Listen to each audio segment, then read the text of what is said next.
manner to form tissues that form organs with specific functions.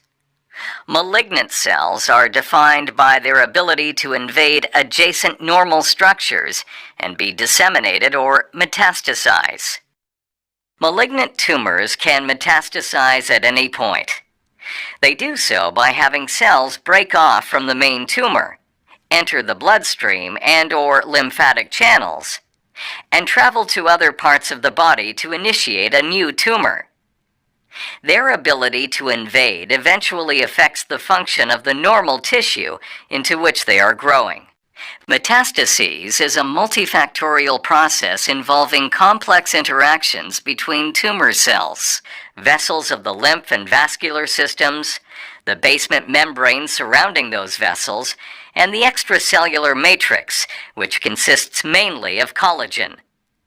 Let's take a closer look at how the EGFR pathway activates and modulates metastases. When the appropriate signals enter the cell, a complex chain of events within the cytoplasm is set in motion. These events eventually lead into the cell nucleus, where the transcription of genes regulating cell cycle progression and cell growth are stimulated. One protein produced through this cell activation process is the enzyme matrix metalloproteinase, or MMP.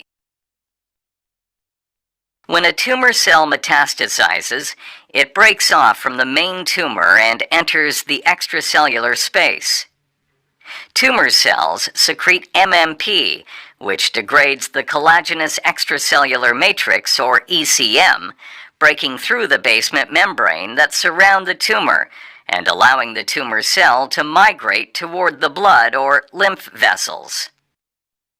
When the MMPs reach the vessel, they break down the basement membrane surrounding the vessel through enzymatic action, opening access to the epithelial cells lining the vessel. Tumor cells can then migrate into the blood and lymph by entering through the tight junctions of the epithelial cells. The tumor cells are then transported through the blood and lymph to other tissues. It is known that metastatic tumor cells tend to target some organs more than others, although the reason why is poorly understood. The migration of tumor cells into the organs is very much like the recruitment of white blood cells to tissues after injury. Initially, there is weak adhesion of the tumor cells to endothelial cells, which allows the cell to roll along the vessel lining until stronger bonds are formed. Once the metastatic cells are securely attached to the endothelial lining, they leave the vessel and enter the tissue. They also leave an open pathway that allows less aggressive tumor cells to invade the tissue and grow.